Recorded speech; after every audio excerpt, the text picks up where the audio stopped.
ચાલો બાળકો, તો આપણે C3 અને C4 ચક્રની વાત આગળના લેક્ચરમાં પૂર્ણ કર્યા પછી એમાં એક નવા ચક્રની વાત આપણે જૈવ સંશ્લેષણના તબક્કામાં ફરીવાર આગળ વધીએ. બરાબર, જૈવ સંશ્લેષણની અંદર આપણે ઓલરેડી બે ચક્ર, જૈવ સંશ્લેષણ એટલે અંધકાર પ્રક્રિયા, અને અંધકાર પ્રક્રિયાની અંદર ઓલરેડી આપણે એમાં બે ચક્ર વિશેની વાત કરી ચૂક્યા છીએ. હવે અંધકાર પ્રક્રિયાનો એક ત્રીજો તબક્કો જે માત્ર ને માત્ર C3 વનસ્પતિમાં જ જોવા મળે, C4 માં ક્યારેય ન જોવા મળે. બરાબર, એવો એક તબક્કો, અને એને આપણે કહીએ છીએ C2 તબક્કો અથવા C2 ચક્ર. જૈવ સંશ્લેષણનું ત્રીજું ચક્ર C2 ચક્ર, અને આને આપણે બીજું કહેશું પ્રકાશ શ્વસન. તો પ્રકાશ શ્વસન એટલે શું? સૌથી પહેલા તો આને જાણવું પડે. પ્રકાશની હાજરીમાં, બરાબર, સૂર્યપ્રકાશ, અહીંયા ભલે આપણે કહીએ છીએ અંધકાર પ્રક્રિયા છે, પણ અહીંયા પ્રકાશની મદદ વડે શ્વસનની પ્રક્રિયા એટલે ઓટોનું સ્થાપન થાય. બરાબર, શ્વસન આવે એટલે ત્યાં કયો વાયુ આવે? ઓક્સિજન આવે. તો પ્રકાશની હાજરીની અંદર અહીંયા ઓટોના સ્થાપનની પ્રક્રિયા જે છે આપણને થતી જોવા મળે છે. એટલા માટે આને આપણે પ્રકાશ શ્વસન તરીકે ઓળખીએ છીએ. બીજું C2 ચક્ર શા માટે? તો C2 ચક્ર એટલા માટે કેમ કે એમાંથી સૌથી ઉત્પન્ન થતો પહેલો સ્થાયી સંયોજન, બરાબર, એ બે કાર્બન યુક્ત ફોસ્ફોગ્લાયકોલેટ છે. ફોસ્ફોગ્લાયકોલેટ, એટલા માટે એને આપણે C2 ચક્ર તરીકે ઓળખીએ છીએ. પ્રકાશ શ્વસનની પ્રક્રિયા માત્ર ને માત્ર C3 વનસ્પતિમાં જ થાય. આ C4 વનસ્પતિમાં થતું નથી. ઓબ્જેક્ટિવ પ્રશ્ન માટે આવી કેટલીક બાબતો તમારે ફરજિયાત યાદ રાખવાની થશે. બરાબર, અને બીજી વસ્તુ બાળકો, આ ત્રણ અલગ અલગ પ્રકારની અંગિકાઓ આમાં ભાગ લે છે. કોષો નહીં, ત્રણ અંગિકાઓ જુદી જુદી આ ચક્રમાં ભાગ લેતી હોય છે. બરાબર, એટલે આપણે એના વિશે થોડી ડિટેલમાં ચર્ચા કરીએ હવે. C2 ચક્ર એટલે શું? તો સૌથી પહેલી વસ્તુ, આ જે ચક્ર છે, બરાબર, આ ચક્રમાં પ્રથમ સ્થાયી સંયોજન, આ ચક્રમાં, અથવા તો આપણે ઓક્સિજનની પહેલા વાત કરીએ, આ ચક્રમાં પ્રકાશની હાજરીમાં અથવા તો પ્રકાશની મદદ વડે O2 ના સ્થાપનની ક્રિયા જોવા મળે છે. બરાબર, ઓક્સિજનના સ્થાપનની ક્રિયા થાય છે. તેથી તેને પ્રકાશ શ્વસન કહે છે. આ પહેલી વસ્તુ. બરાબર, એટલા માટે આપણે એને પ્રકાશ શ્વસન તરીકે ઓળખીએ છીએ. હવે બીજું, C2 ચક્ર શા માટે કહેવાય તેના વિશેનો આપણે એક સેન્ટેન્સ લખીએ. આ ચક્રમાં મળતી પ્રથમ સ્થાયી નિપજ અથવા પ્રથમ સ્થાયી ઘટક કેટલા કાર્બન યુક્ત છે? બે કાર્બન યુક્ત. કોણ? ફોસ્ફોગ્લાયકોલેટ. બરાબર, ફોસ્ફોગ્લાયકોલેટ પ્રાપ્ત થાય છે. એટલે આપણે એને શું કહીએ છીએ? શું કહીએ છીએ ભાઈ? C2 ચક્ર તરીકે ઓળખીએ છીએ. બરાબર, તમને ઓલરેડી એમાં બીજી એક વાત એવી કરેલી છે કે આની અંદર આ ઓક્સિજન જે છે એ ઓક્સિજનને ગ્રહણ કોણ કરે? અમે તમને એક વાત દાખલ કરી છે કે વિશ્વમાં સૌથી વધારે પ્રમાણમાં મળતો એક ઘટક રૂબિસ્કો. કોણ છે ભાઈ? રૂબિસ્કો. એ આની પ્રક્રિયામાં ભાગ લે છે. રૂબિસ્કો એ RuBP જે છે, RuBP નો અહીંયા આપણે વાત કરીએ એમ કે પ્રકાશની હાજરીમાં શ્વસન એટલે કે ઓક્સિજન સાથે જોડાશે. બરાબર, કોણ? RuBP રૂબિસ્કો ની મદદ વડે. રૂબિસ્કો એટલે શું? એનું પૂરું નામ યાદ છે તમને? મેં લખાવેલું છે તમને. રૂબિસ્કો નું પૂરું નામ ribulose 1,5-biphosphate carboxylase oxygenase. Okay, carboxylase oxygenase. તો આ રિબ્યુલોઝ 1,5-biphosphate કાર્બોક્સાઇલેઝ ઓક્સિજનેઝ, રૂબિસ્કો જેને આપણે કહીએ છીએ, આ રૂબિસ્કો એ બે પ્રકારની પ્રક્રિયા રૂબિસ્કોની લક્ષણો જોઈ લઈએ. રૂબિસ્કોની આપણે લાક્ષણિકતા જોઈ લઈએ પહેલા, પછી આપણે વાત કરીએ. રૂબિસ્કો જે છે એ સમગ્ર જીવાવરણમાં, આમ તો સમગ્ર મતલબ જેટલા પણ સજીવ સૃષ્ટિ છે બધામાં સૌથી વધુ માત્રામાં જો કોઈ વિપુલ પ્રમાણમાં જો આપણને કોઈ ઘટક મળતો હોય ને તો એ છે રૂબિસ્કો. બરાબર? સૌથી વિપુલ માત્રામાં જો કોઈ, સૌથી વધુ પ્રમાણમાં જો કોઈ ઘટક મળતો હોય સજીવોની અંદર તો એ છે રૂબિસ્કો. એટલે રૂબિસ્કો જે છે એ સમગ્ર વિશ્વની અંદર સૌથી વધારે પ્રમાણમાં મળતો ઘટક છે. આ ઓબ્જેક્ટિવ પ્રશ્ન છે આપણે. એટલે સમગ્ર વિશ્વમાં સૌથી વધારે પ્રાપ્ત થતો ઘટક રૂબિસ્કો છે. બરાબર? એટલે આપણે એના વિશેની વાત કરીએ કે સમગ્ર વિશ્વમાં સૌથી વધુ માત્રામાં, બરાબર, સૌથી વધુ માત્રામાં અથવા સૌથી વિપુલ પ્રમાણમાં પ્રાપ્ત ઘટક, વિપુલ પ્રમાણમાં પ્રાપ્ત ઘટક કોણ છે ભાઈ? રૂબિસ્કો. બરાબર? રૂબિસ્કો છે. તો આ જે રૂબિસ્કો છે એ સૌથી વધુ માત્રામાં પ્રાપ્ત થાય છે. હવે એની એક લાક્ષણિકતા છે. રૂબિસ્કોની લાક્ષણિકતા શું છે એ સમજો. બરાબર? રૂબિસ્કોની એક લાક્ષણિકતા છે. આપણી પાસે ધારો કે RUBP છે. ચાલો RUBP. RUBP નું પૂરું નામ બોલો.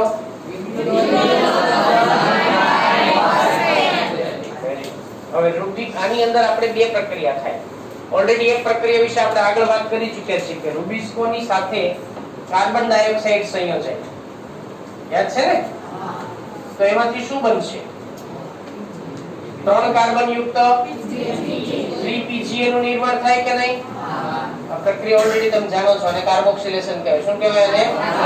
કાર્બોક્સિલેશન. હું એ લખી દઉં છું, તમે જાણો છો ઓલરેડી. આને કાર્બોક્સિલેશન કહેવાય. અને કયું ચક્ર થશે? આ ત્રિચક્ર. ખ્યાલ આવી ગયો ને? કાર્બોક્સિલેશન. હવે બીજી વાત આપણે જે આજે કરવાની છે આના વિશે. બરાબર? RUBP નું એક બીજી લાક્ષણિકતા એ છે કે RUBP ની અંદર વાતાવરણમાંથી ઓક્સિજન પણ સંયોજાય. એટલે આપણે શું કહીએ છીએ અહીંયા? તો આને ઓક્સિજનેશન ની પ્રક્રિયા કહેવાય કે ન કહેવાય? અને આપણે ઓક્સિજનેશન ની પ્રક્રિયા કહી શકાય. કહી શકાય ને? અને એમાંથી મળતો આ કેટલા કાર્બન યુક્ત છે RUBP? 5. બરાબર? તો એનું હવે સમજો. 5 માંથી આ 3 થઈ ગયા, વધ્યા કેટલા? 2. તો અહીંયા 2 કાર્બન યુક્ત શું આવે? 2 ફોસ્ફોગ્લાયકોલેટ. તો આ 2 કાર્બન યુક્ત, આ કેટલા? 3 કાર્બન. 3 ને 2 5 કાર્બન યુક્ત RUBP. તો એનો અર્થ એ થાય ભાઈ કે RUBP જે છે એ RUBP ઓક્સિજનેશન પામે અને કાર્બોક્સિલેશન પણ પામે. પણ કોની મદદ વડે? કોની હાજરીમાં? કોની મદદ વડે પ્રક્રિયા કરશે? રૂબિસ્કો. બરાબર? આ પ્રક્રિયા માટે જવાબદાર છે રૂબિસ્કો. બરાબર? આ પ્રક્રિયા માટે જવાબદાર છે રૂબિસ્કો. એટલે અહીંયા ધ્યાન આપજો, RUBP નું કાર્બોક્સિલેશન પણ થાય, મતલબ કે રૂબિસ્કો કાર્બોક્સિલેશનમાં પણ ભાગ લે અને રૂબિસ્કો ઓક્સિજનેશનમાં પણ ભાગ લે છે. એટલે કે રૂબિસ્કો CO2 ના સ્થાપન માટે પણ સંકળાયેલો છે, રૂબિસ્કો O2 ના સ્થાપન સાથે પણ સંકળાયેલો છે. બરાબર? બંનેના સ્થાપનની પ્રક્રિયા સાથે આપણને સંકળાયેલો જોવા મળતો છે. તો આ રીતે એની અંદરથી આપણને 2 કાર્બન યુક્ત આપણને ફોસ્ફોગ્લાયકોલેટ અને 3 કાર્બન યુક્ત PGA રૂબિસ્કોની મદદ વડે RUBP નું કાર્બોક્સિલેશન અને ઓક્સિડેશનના પરિણામે પ્રાપ્ત થાય છે. બરાબર? એના પરિણામે એમાંથી આ પ્રકારની જે આખી ઘટના છે આપણને એની અંદરથી જોવા મળતી હોય છે. હવે બીજી એક વાત એ છે કે પ્રકાશ શ્વસનની અંદર ફોસ્ફોગ્લાયકોલેટ જે છે, ફોસ્ફોગ્લાયકોલેટમાંથી શું બનશે? ફોસ્ફોગ્લાયકોલેટમાંથી શું બનશે? PGA. અને PGA ની અંદરથી જો તમે પાછું PGA નું પુનઃ RUBP નું પુનઃસ્થાપન યાદ છે ને? પુનઃ સંયોજન યાદ છે ને? તો ત્યારે પાછું એની અંદરથી પૂર્ણ સંયોજન થાય શું બની જશે? તમે જાણો છો. એટલે 3 PGA માંથી પાછું પૂર્ણ સંયોજન થી RUBP બને છે ખરું? તો આપણે આગળ એ વાત કરી ચૂક્યા છે. પૂર્ણ સંયોજન, પુનઃસ્થાપન. બરાબર? તો અહીંયા 2-ફોસ્ફોગ્લાયકોલેટ પ્રકાશ શ્વસનની મદદ વડે, અહીં આપણે પ્રકાશ શ્વસનની વાત કરવાની છે, પ્રકાશ શ્વસનની મદદ વડે એમાંથી પીજીએ માંથી પાછો આરયુબીપી ના નિર્માણની પ્રક્રિયા આપણને અહીંયા જોવા મળશે. એટલે આ ઘટનાને રુબિસ્કોની કાર્ય પદ્ધતિ કહેવાય. પરંતુ રુબિસ્કોની કાર્ય પદ્ધતિની અંદર વિશિષ્ટતાઓ જોજો, સમજજો. રુબિસ્કો બંને સાથે સંયોજવાની ક્ષમતા ધરાવે છે, લાક્ષણિકતા ધરાવે છે. કોની સાથે? એક CO2 ની સાથે, બીજું O2 ની સાથે. તો પ્રશ્ન એ થાય કે સૌથી વધુ કોના પ્રત્યે એને આકર્ષણ હશે? CO2 પ્રત્યે. કોના પ્રત્યે? એટલે આપણે એક સેન્ટેન્સ લખીએ એના માટે ખાસ. રુબિસ્કો સૌથી વધુ CO2 પ્રત્યે આકર્ષણ ધરાવે છે. તો એનો અર્થ એ થાય ને કે તો ઓક્સિજનનું અને ઓક્સિજન પ્રત્યે ઓછું ધરાવે છે, બરાબર, અને O2 પ્રત્યે ઓછું ધરાવે છે, ઓછું આકર્ષણ છે. હવે અહીંયા પ્રશ્ન એ છે એટલે કે CO2 પ્રત્યે સંયોજવાની ક્ષમતા એની વધારે છે, ઓક્સિજન પ્રત્યે સંયોજવાની ક્ષમતા એની ઓછી છે. પણ આ સ્થિતિનો આધાર કોના ઉપર રહે છે? યસ, સાંદ્રતા ઉપર. કોનું પ્રમાણ વધારે છે અને કોનું પ્રમાણ ઓછું છે એના ઉપર આ સ્થિતિ આધાર રાખે. જો CO2 ની સાંદ્રતા વધારે હોય તો આરયુબીપી કોની સાથે સંયોજાય? CO2 સાથે. પણ જો O2 ની સાંદ્રતા વધારે હોય તો કોની સાથે સંયોજાય? O2 સાથે. એટલે ધ્યાનમાં રાખજો, આ બંને જે વાત કરી છે આપણે, બરાબર, તેનો આધાર તેની સાંદ્રતા પર રહેલો છે, સાંદ્રતા પર રહેલો છે.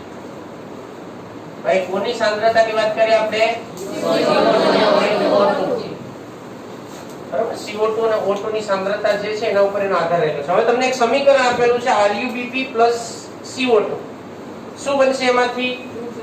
2Pg. કેટલા અણુ બનશે?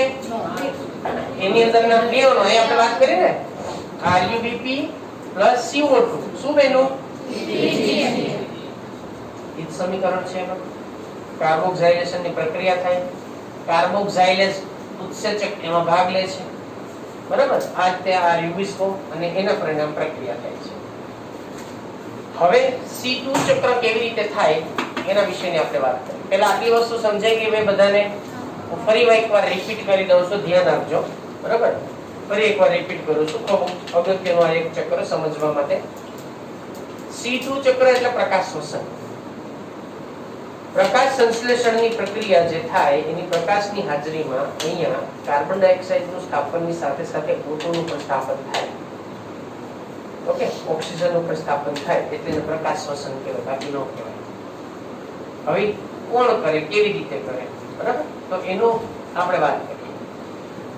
એને C2 શા માટે કીધું ભાઈ? તો કે આ ચક્રમાં મળતી સૌથી પહેલી સ્થાયી સંયોજન જે છે કેટલા કાર્બન યુક્ત છે? 2 ફોસ્ફોગ્લાયકોલેટ. એટલા માટે આપણે C2 નામ આપ્યું. ઓકે, હવે આમાં ભાગ લેતો ઘટક કોણ છે? જે સમગ્ર વિશ્વમાં સૌથી વિપુલ પ્રમાણમાં પ્રાપ્ત થાય છે. એની બે લાક્ષણિકતા છે. એક, રુબિસ્કો RuBP નું કાર્બોક્સાઇલેશન પણ કરે અને રુબિસ્કો RuBP નું ઓક્સિજનેશન પણ કરે. સમજાય છે કે નહીં? એટલા માટે આપણે રુબિસ્કો ને કાર્બોક્સાઇલેઝ ઓક્સિજનેઝ ઉત્સેચક તરીકે ઓળખીએ છીએ. બે શબ્દ આવે છે, કાર્બોક્સાઇલેઝ ઓક્સિજનેઝ. કાર્બોક્સાઇલેઝ ઓક્સિજનેઝ CO, આ CO નામના આધારે જ આપ્યું છે, કાર્બોક્સાઇલેઝ ઓક્સિજનેઝ. હવે બંને પ્રકારની પ્રક્રિયા કરે, પણ પ્રશ્ન એ થાય કે આ બંનેમાંથી વધારે કોના પ્રત્યે આકર્ષણ છે? CO2 પ્રત્યે. કોના પ્રત્યે? CO2. પણ ભલે CO2 પ્રત્યે આકર્ષણ છે, ઓક્સિજન પ્રત્યે એનું ઓછું આકર્ષણ છે, પણ છતાં એ બાબતનો મુખ્ય આધાર કોના ઉપર રહે છે? અને ખાસ એક વસ્તુ ધ્યાનમાં રાખજો બાળકો, આ ચક્ર માત્ર ને માત્ર આ પ્રકારનું શ્વસન માત્ર C2 C3 વનસ્પતિમાં જોવા મળે છે, C4 માં જોવા મળતું નથી. એટલે પ્રકાશ શ્વસન માત્ર C3 વનસ્પતિમાં જ જોવા મળે છે. એક સેન્ટેન્સમાં આપણે બધું આવી ગયું છે. C3 માં જોવા મળે, C4 માં જોવા મળતું નથી. ચાલો હવે આપણે આ આખી પ્રક્રિયા એ કેવી રીતે થાય છે, બરાબર, એને સમજવા માટે આપણે પહેલા 3 અંગિકાની વાત કરવી પડે. પ્રકાશ શ્વસનની પ્રક્રિયા 3 અંગિકાઓમાં થાય, જુદી જુદી, બરાબર. એટલે આપણે આની અંદર વાત એવી કરી કે આ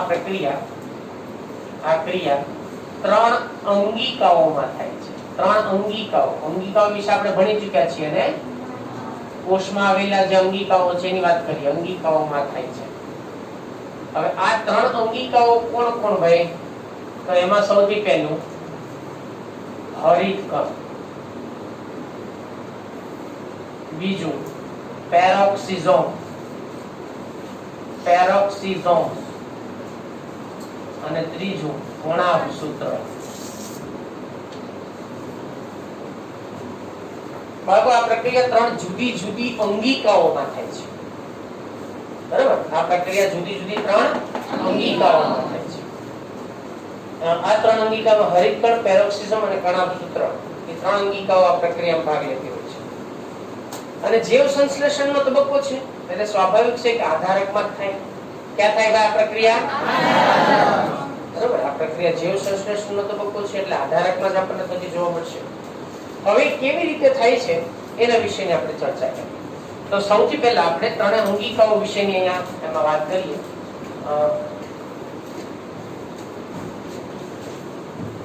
ત્રણે અંગિકાઓને પહેલા આટલું એક કામ કરો.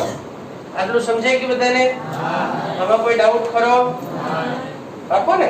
તો 3 અંગિકાઓ જે છે એની અંદર આ પ્રક્રિયા થાય છે. હવે કેવી રીતે થાય એને આપણે સમજીએ. તો સૌથી પહેલી અંગિકા,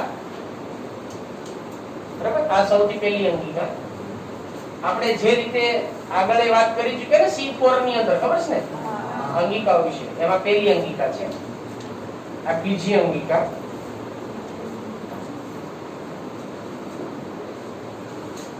બરાબર. બધી અંગિકા એકબીજા નજીક ગોઠવાયેલી છે. આ ત્રીજી અંગિકા,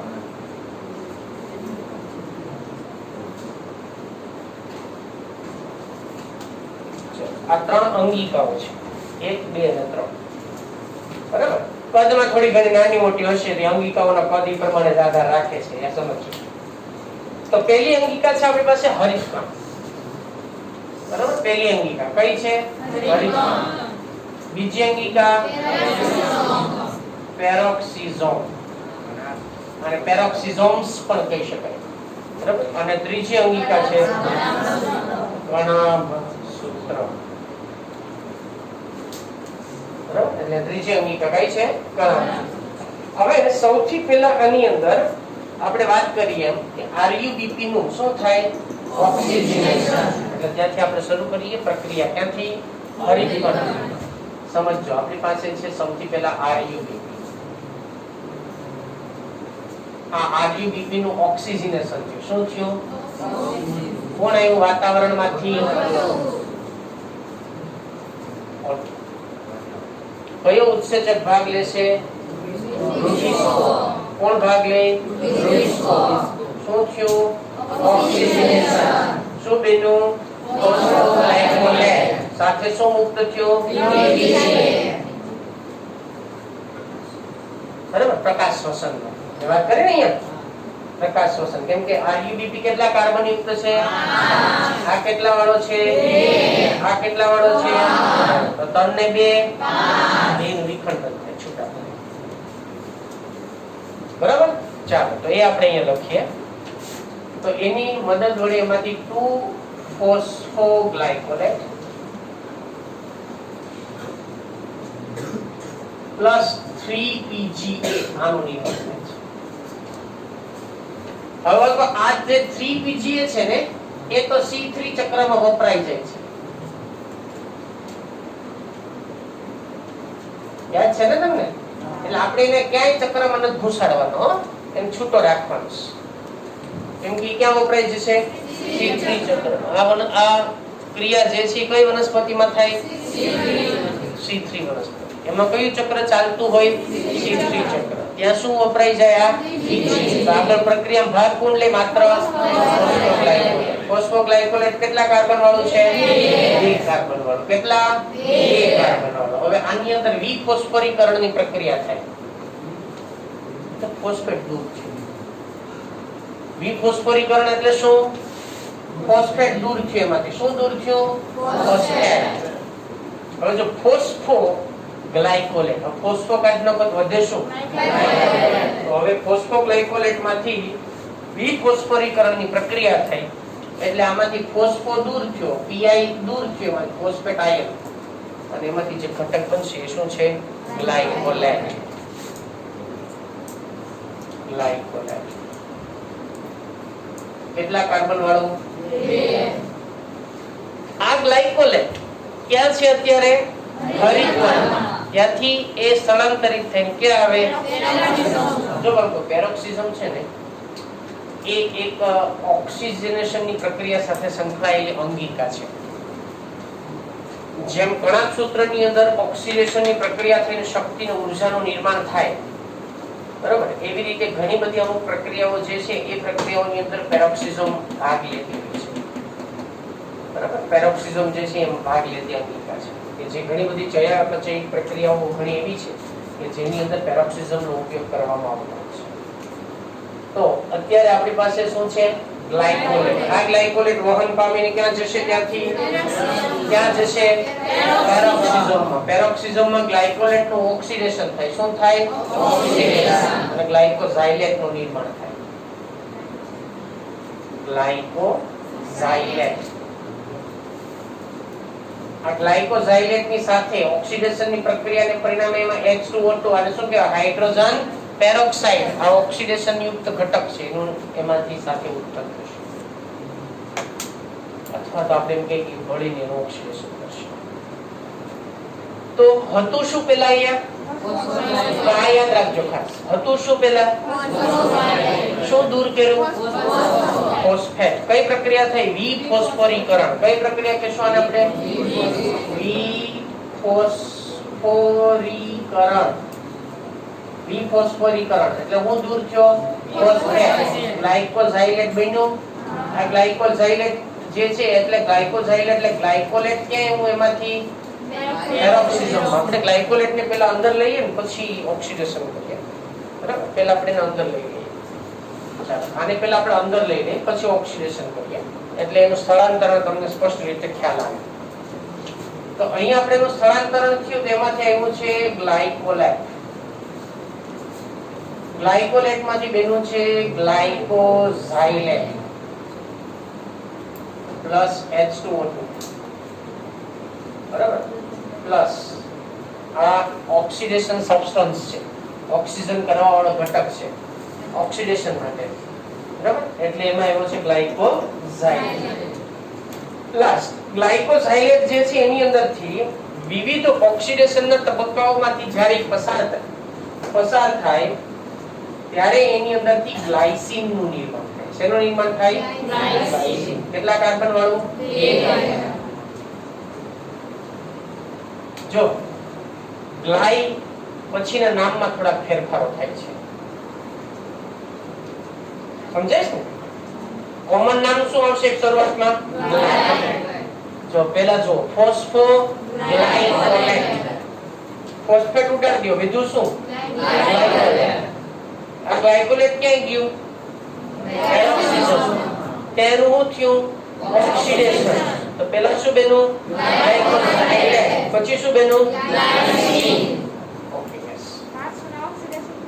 હા ઓક્સિડેશન જ થાય કેમ કે પ્રક્રિયા છે ઓક્સિડેશન ની છે બરાબર એટલે એની ક્રમિક ઓક્સિડેશન થશે અને આમાં ક્રમિક ઓક્સિડેશન ને પરિણામે એમાંથી ગ્લાયસીન નું નિર્માણ થાય છે હવે આ પ્રક્રિયા બીજી વખત રિપીટ થાય આખી બરાબર આ આખી પ્રક્રિયા જે છે એ બીજી વખત રિપીટ થશે સેકન્ડ ટાઈમ આખી પ્રક્રિયા રિપીટ થાય એની અંદર બીજી વખત આખી પ્રક્રિયા રિપીટ થાય સમજો તમે તો ગ્લાયસીનના કેટલા અણુ બનશે એમાંથી? ગ્લાયસીનના કેટલા અણુ બને એમાંથી? આખી પ્રક્રિયા 2 વખત રિપીટ થાય. સમજો તો RuBp માંથી પહેલા શું બન્યું હતું ભાઈ? એમાંથી શું બન્યું? એમાંથી શું બન્યું? એમાંથી દહન થયું. પછી આખી પ્રક્રિયા જ્યાં સુધી ગ્લાયસીનના 2 અણુ ન બને ને ત્યાં સુધી રિપીટ થાય. તો ગ્લાયસીનના કેટલા અણુ બનવા જોઈએ? 2. તો અહીંયા આ આમને આમ જ રહેશે, પેરોક્સિસોમમાં જ રહેશે ગ્લાયસીન. ફરી વખત આ પ્રક્રિયાથી શરૂ થાય. જ્યાં સુધી 2 અણુ આના ન બને ત્યાં સુધી એ ગણાંક સૂત્રમાં જતું નથી. ગણાંક સૂત્રમાં કેટલા અણુ જાય એના? 2. તો અહીંયા આ પ્રક્રિયા કેટલી વાર રિપીટ થાય? 2. એકવાર આ બની ગઈ, ફરી વાર થાય. તો ગ્લાયસીનના કેટલા અણુ બને? 2. તો હવે સમજો, હું અહીંયા લખું છું 2x. 2x એટલે કેટલા અણુ? 2.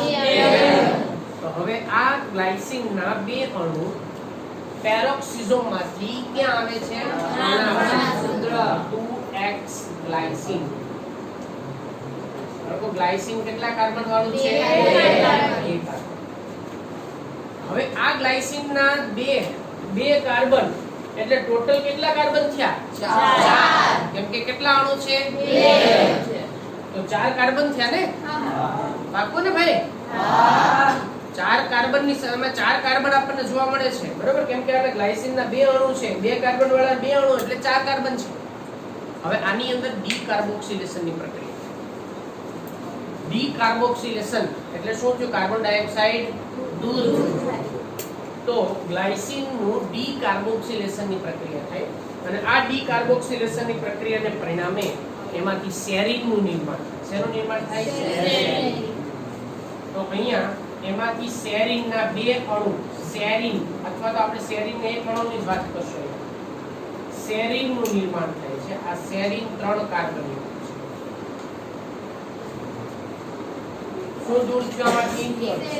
CO2 carbon dioxide. અને આ પ્રક્રિયા થવા માટે અહીંયા ઊર્જાની જરૂર પડશે અને આ ઊર્જા જે છે એની અંદરથી, બરોબર, એટલે CO2 દૂર થયો તો રિડક્શનની પ્રક્રિયા થશે. રિડક્શનની પ્રક્રિયાને પરિણામે ઘણી વખત NaDH2 નું નિર્માણ થઈ જશે. પણ વાસ્તવિક રીતે આ પ્રક્રિયા ઊર્જાના વ્યયની છે, બરાબર? એટલે આપણે એનો અહીંયા બહુ વધારે મેન્શન કે એમાં કરતા નથી, પણ થાય છે ખરું રિડક્શન. કોનું? NAD નું રિડક્શન અહીંયા થતું જોવા મળશે. પણ મેં કીધું એમ કે આ વ્યયની પ્રક્રિયા છે એટલે આપણે એને અત્યારે મેન્શન કરતા નથી, છેલ્લે આપણે સમજીશું. હવે આ સેરીન બન્યું છે કે અત્યારે પ્રક્રિયા કઈ થઈ? અહીંયા કાર્બોક્સિલેશન અને ઉત્સેચક કયો ભાગ લે?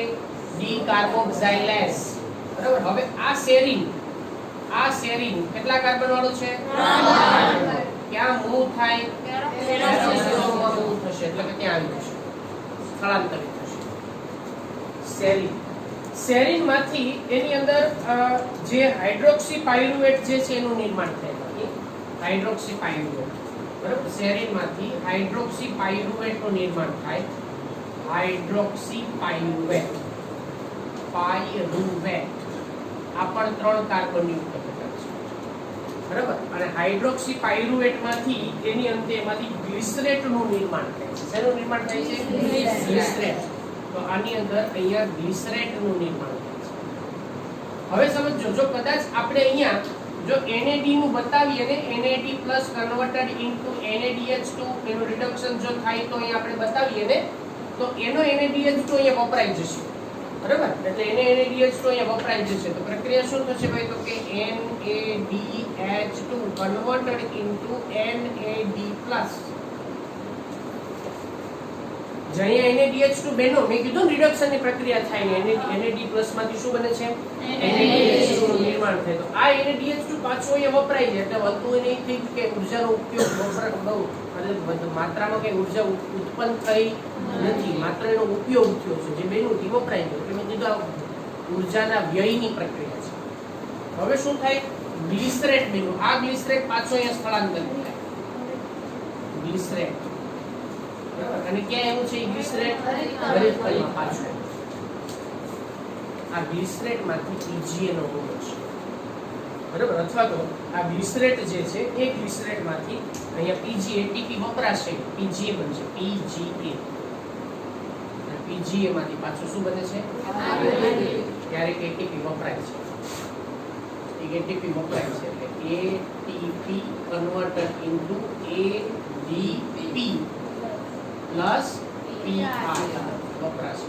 તો ઊર્જાનો વ્યયની પ્રક્રિયા થઈ ને.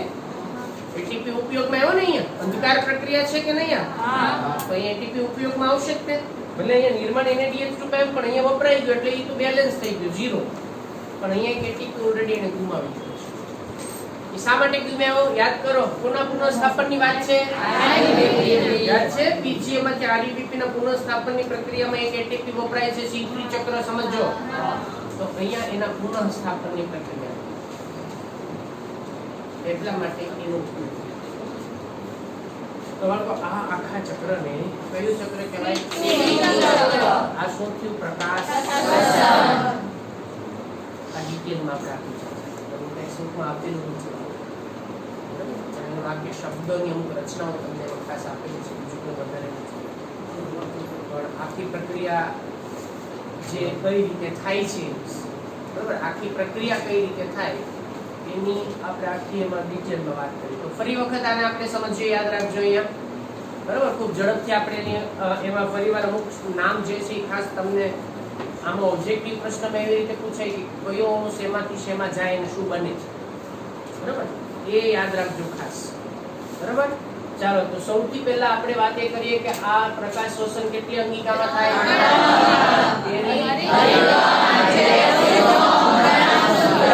હવે પહેલા આપણે વાત કરશું, શરૂઆત ક્યાંથી કરશું? આરયુબીપી જે છે એનું શું થાય? શું બને? અને પીજીએ ક્યાં વપરાઈ ગયા? શું? કેટલા કાર્બન વાળો? કયું ચક્ર? ફોસ્ફોગ્લાયકોલેટમાંથી ફોસ્ફોરિક ડિફોસ્ફોરીકરણ થાય તો ફોસ્ફેટ શું થયો? શું મેળવ્યું? ક્યાં ગયું? ત્યાં એનું શું થયું? ઓક્સિડેશન. શું થયું? શું બન્યું? ગ્લાયકોઝાઇલેટમાંથી ગ્લાયસીન. આ ગ્લાયસીનના અણુ કેટલા બને? એના માટે પ્રક્રિયા પુનઃ રિપીટ થાય કે નહીં? ગ્લાયસીનના અણુ બન્યા 2. આ 2 અણુ ક્યાં આવ્યા? સૂત્રની અંદર શું થયું? 4 કાર્બન વાળામાંથી કેટલું બન્યું? 3 કાર્બન યુક્ત સેરીન ક્યાં ગયું? આમાંથી શું બન્યું? આમાંથી બનશે ક્યાં ગયું? આમાંથી શું બન્યું? પુનઃસ્થાપન કોનું થયું? શું વપરાણું? આ પ્રક્રિયા ઊર્જા વ્યયની પ્રક્રિયા છે એવું આના આધારે આપણે બરાબર, એટલે આ ઊર્જા વ્યયની પ્રક્રિયા છે એવું આપણે આના આધારે સાબિત કરીએ છીએ. ચાલો હવે ટેક્સ્ટબુક પ્રમાણે ફરી વખત સમજાવી દઉં છું તમને. બરાબર, તો તમે ટેક્સ્ટબુકમાં ધ્યાન આપજો, તમારું ધ્યાન ટેક્સ્ટબુકમાં હોવું જોઈએ. હું તમને એમાં અમુક જે શબ્દ છે ખાસ એને આપણે એમાં સમજીએ. આપણે જે અહીંયા ભણ્યા છે અત્યારે એને ફરી વખત આપણે ટેક્સ્ટબુક પ્રમાણે ટોપિકની અંદર એક નજર કરીએ. પ્રકાશ શ્વસન હું તમને લાઈન ટુ લાઈન એમાં સમજાવીશ, કેમ કે આમાં અમુક બાબતો એ થોડીક તમારે ફરજિયાત સમજવી જરૂરી છે, એટલા માટે આપણે એના શબ્દ વિશે માહિતી હોવી જોઈએ. તો આપણે પ્રકાશ શ્વસનને લાઈન ટુ લાઈન ટેક્સ્ટબુક પ્રમાણે સમજીએ, જેથી તમને પછી પાછળથી કોઈ મુશ્કેલી ન પડે. ચાલો આપણે એક એવી બીજી પ્રક્રિયા જેને આપણે પ્રકાશ શ્વસનને સમજવાનો પ્રયત્ન કરીએ, જે C3 અને C4 વનસ્પતિઓ જે છે, બરાબર, એમાં એક સ્પષ્ટ રીતે આપણે એના કરતા ભેદ એની અંદર આપણને જોવા મળતો હોય છે. પ્રકાશ શ્વસનને સમજવા માટે આપણે કેલ્વિન પરિપથનો પ્રથમ તબક્કો જે છે, અથવા તો આપણે CO2 ના સ્થાપન માટેનો જે કોઈ પણ તબક્કો છે, બરાબર, એના વિશેની જાણકારી આપણે સૌથી પહેલા મેળવવી પડે. તો એ જાણકારી આપણે એની અંદર જે વાત કરવામાં આવી છે કે આરયુબીપી એ કાર્બન ડાયોક્સાઇડની સાથે સંયોજાઈને પીજી ના 2 અણુનું નિર્માણ કરે છે, બરાબર, અને રિબ્યુલોઝ એટલે જેને આપણે એમાં રૂબિસ્કો એ ઉત્સેચક એની અંદર ઉદ્દીપક તરીકે ભાગ ભજવે છે, જેની અંદર મેં તમને એ પ્રક્રિયા અહીંયા સમજાવી છે કે આરયુબીપી છે કે RuBP નું એમાં CO2 નું સ્થાપન થાય, CO2 સ્થાપન રૂબિસ્કોની હાજરીમાં થાય, તમારી Pg એના અણુનું નિર્માણ, બે અણુ Pg બને છે. ઓલરેડી વાત કરી ચૂક્યા છે. એનું સમીકરણ આપ્યું છે, બીજું નવું કાંઈ નથી. ઓકે, હવે રૂબિસ્કો ઉત્સેચક વિશ્વમાં સૌથી વિપુલ પ્રમાણમાં મળતો ઉત્સેચક છે. બરાબર, તમને આશ્ચર્ય થશે કે કેમ, શા માટે ભાઈ? કેમ કે વિશ્વમાં સૌથી વધુ વિપુલ માત્રામાં જો કોઈ સજીવો આવેલા હોય તો એ વનસ્પતિ છે. બરાબર, કોણ છે?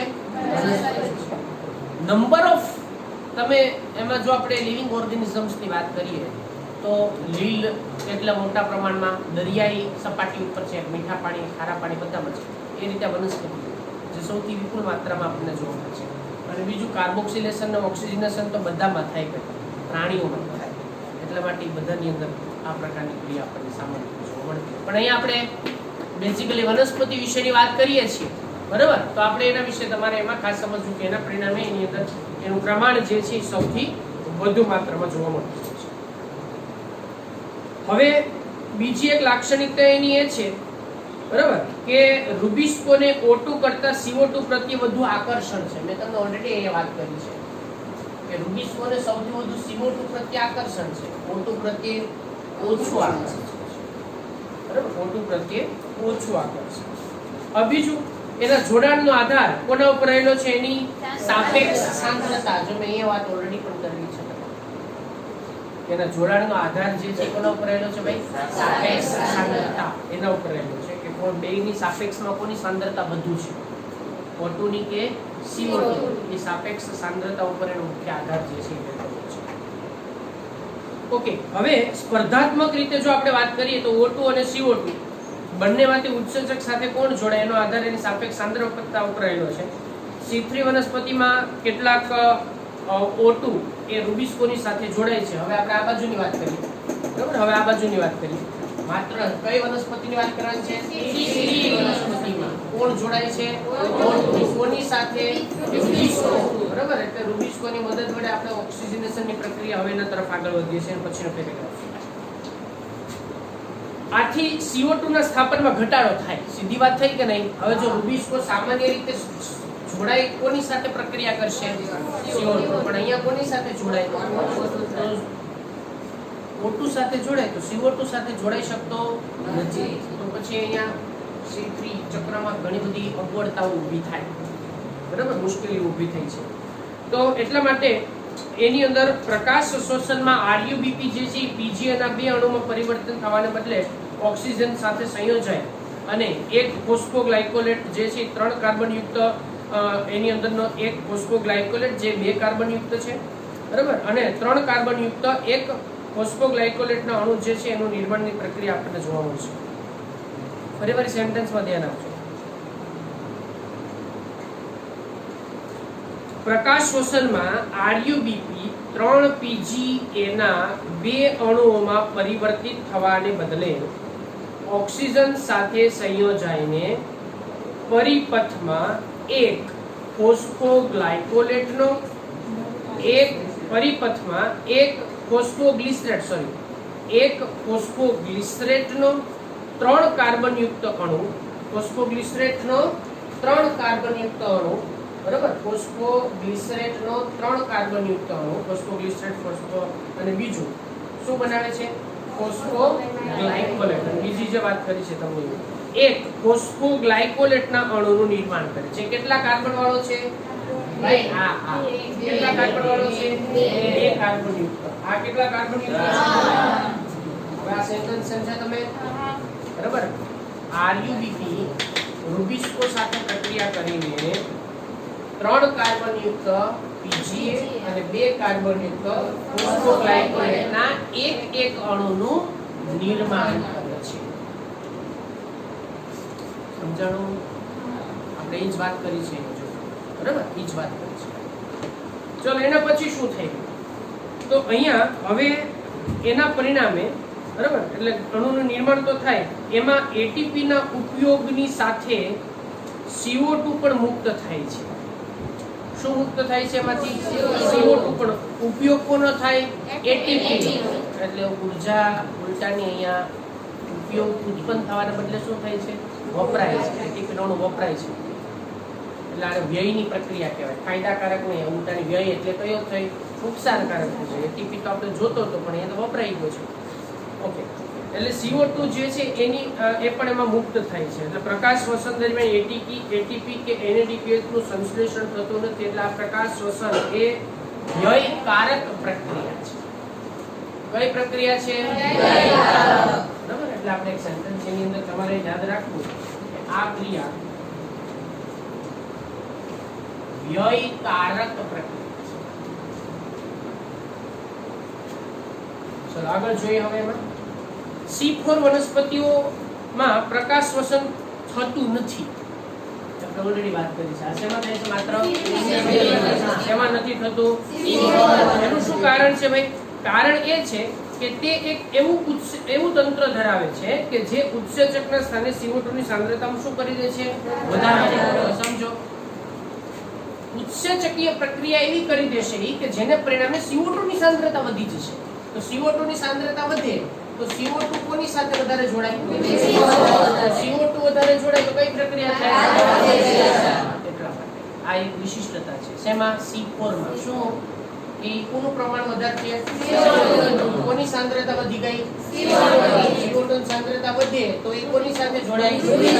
જ્યાં સુધી CO2 ની સાંદ્રતા વધુ છે ત્યાં સુધી O2 એની સાથે જોડાઈ શકતો નથી. આવું C4 માં થાય છે. એટલા માટે આ માત્ર C3 માં થાય. C4 માં થઈ શકતો નથી. આ કારણ સમજાઈ ગયો? કેમ કે એની અંદર આપણને એની સાંદ્રતા જે છે એ સાંદ્રતામાં વધારો થઈ જાય છે. ઓકે, એમાં જુઓ આગળ. આવું ત્યારે થાય છે જ્યારે મધ્ય પર્ણપેથી C4 એસિડ જે છે ફૂલકંચુકી કોષોમાં વિઘટન પામીને CO2 ને મુક્ત કરે છે. જેના પરિણામ સ્વરૂપે CO2 ની અંતઃકોશીય સાંદ્રતા વધતી જાય છે અને જેથી રૂબિસ્કો જે છે રૂબિસ્કો એની અંદર કાર્બોક્સાઇલેજ ઉત્સેચક વધારે કાર્ય કરે છે અને ઓક્સિજનેસ જે છે એ એમાં ન્યૂનતમ પ્રક્રિયામાં ભાગે છે. યાદ છે ને આપણે બે પ્રક્રિયા જોઈ છે, બે તબક્કા, બે કોષોમાં પ્રક્રિયા વાત કરી છે. તો CO2 ક્યાં મુક્ત થાય છે? કઈ કોષોમાં CO2 મુક્ત થાય છે? યાદ છે ને ભાઈ? આને ઈ વાત કરી છે કે વાતાવરણમાંથી તો સ્થાપન થાય છે, સાથે સાથે ફૂલકંચુકમાં પણ મુક્ત થાય છે. તો ડબલ કાર્બન ડાયોક્સાઇડ નો મારો થયો કે એના ઉપર? સમજાય છે ને? વાતાવરણમાંથી ક્યાં સ્થાપિત થાય છે ભાઈ? મધ્ય પર્ણપેશી. સાથોસાથ એમાં ફૂલકંચુકમાં પણ કાર્બન ડાયોક્સાઇડ મુક્ત થાય છે. C4 ચક્ર યાદ કરજો, હું એની વાત કરું છું.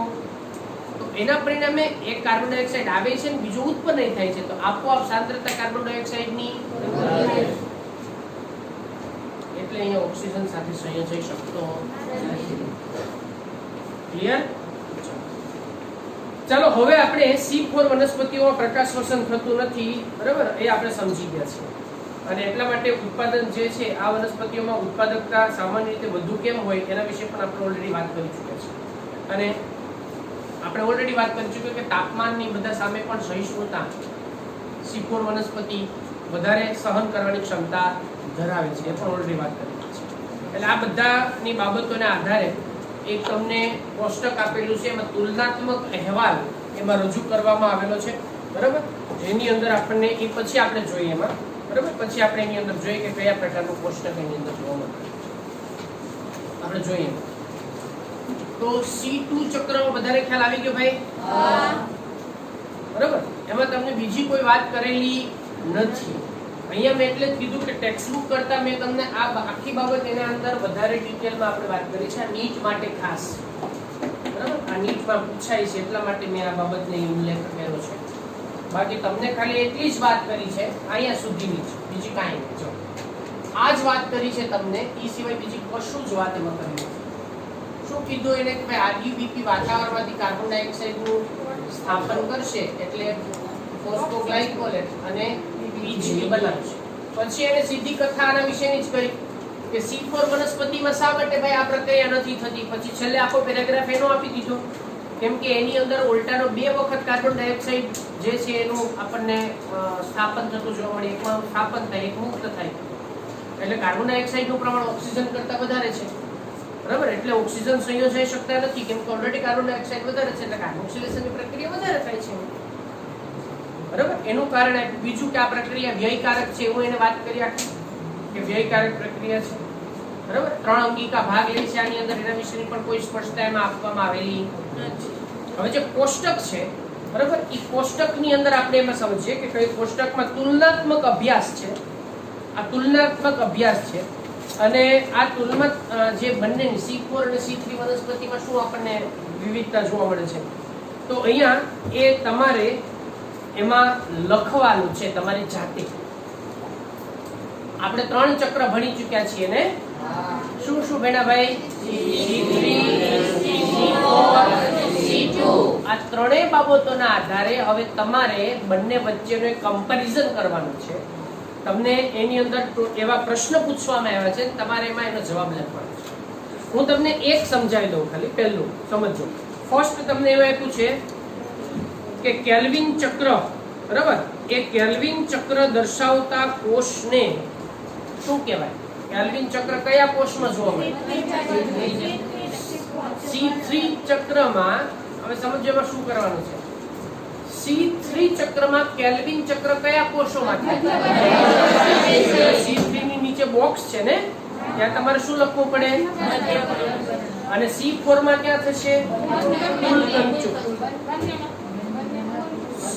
કેલ્વિન ચક્ર થાય. કેલ્વિન ચક્ર બંનેમાં ન થાય ને. કેલ્વિન ચક્ર એટલે C3, તો એ પુલકંચુક એક જ આવે ને ભાઈ એમાં.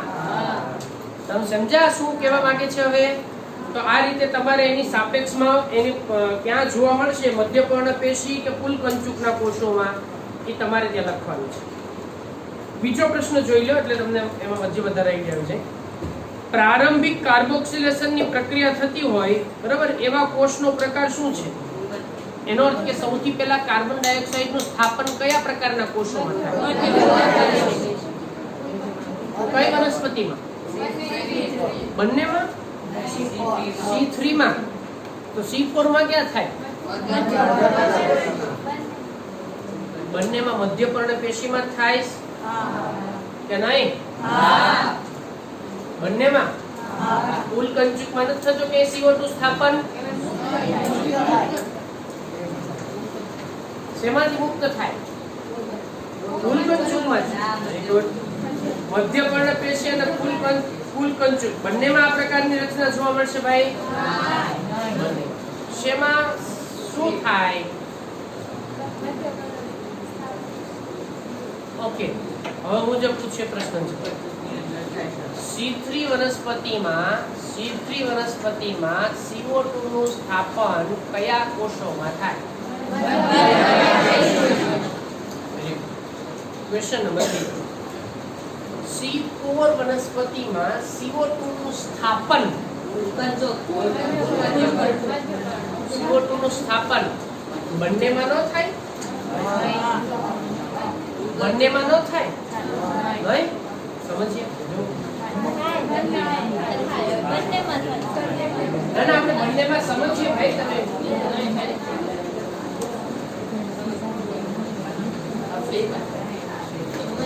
ચલો સમજો.